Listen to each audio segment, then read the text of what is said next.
নমস্কার দর্শক বন্ধুগণ, সাধক জীবন চ্যানেলে সকলকে স্বাগত জানাই।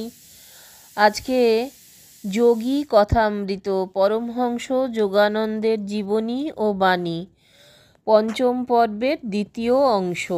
যেসব লোকেদের অ্যানাস্থেটিক প্রয়োগে বিপদ ঘটতে পারে, তাদের ছোটোখাটো অস্ত্রোপচারের সময় মানসিক ক্লোরোফর্ম হিসাবে ডাক্তারেরা সম্মোহন বিদ্যা প্রয়োগ করেন, কিন্তু কারোর ওপর বারবার সম্মোহন শক্তির প্রয়োগ অত্যন্ত ক্ষতিকর, কারণ এর ফলে পরে এমন একটা তামসিক মনস্তাত্ত্বিক ক্রিয়া প্রকাশিত হয় যাতে করে তা কালে ক্রমে ক্রমে মস্তিষ্কের কোষগুলির মধ্যে একটা বিশৃঙ্খলার ভাব এনে ফেলে।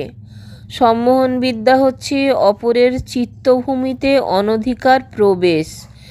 এর সাময়িক ঘটনাবলী ঈশ্বরানুভূতি সম্পন্ন ব্যক্তিদের কার্যকলাপের তুল্য কখনোই নয়। দিব্যভাবে উদ্বুদ্ধ প্রকৃত মুনিঋষিরা এই নিখিল বিশ্ব সৃজনকারী একজন যে স্বপ্নদ্রষ্টা আছেন, তাঁরই ইচ্ছার সঙ্গে এক সুরে বাঁধা তাদের ইচ্ছাশক্তি বলে এই স্বপ্ন জগতে নানা পরিবর্তন আনয়ন করতে পারেন।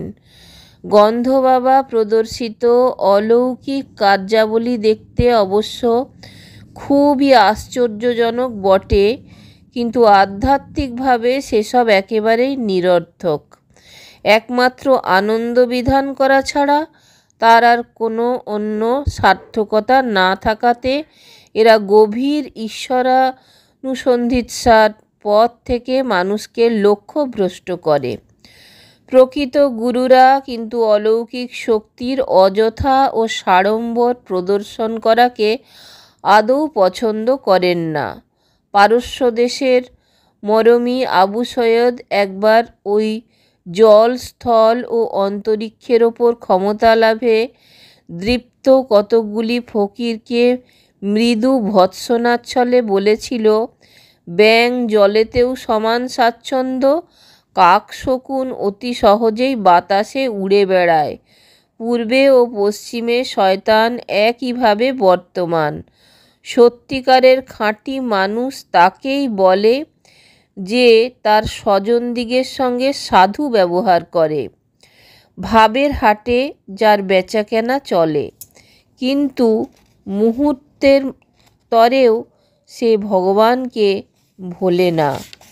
আর এক উপলক্ষ পারস্য দেশের সেই মহান শিক্ষাগুরু ধর্মজীবন সম্বন্ধে এই রকম উপদেশ দিয়েছিলেন, তোমার মাথার ভেতরে যা সব ঢুকে আছে স্বার্থপর চিন্তার নানা দুরাশা, তা সব দূর করে ফেলো। তোমার হাতে যা আছে তা সব অকুণ্ঠভাবে বিতরণ করো, আর দুঃখের আঘাতে কখনো মুষড়ে পড়ো না।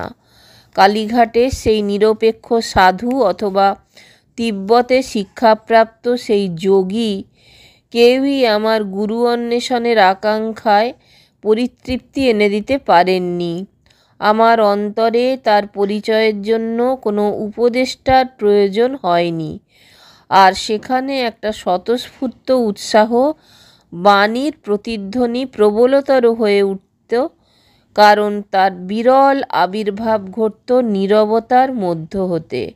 শেষ পর্যন্ত যখন আমি আমার গুরুর দর্শন পেলাম, তখন একমাত্র তার মহিমাময় আদর্শের মধ্যেই প্রকৃত মানুষটির পরিচয় পেলাম, আর কিছুরই দরকার হলো না।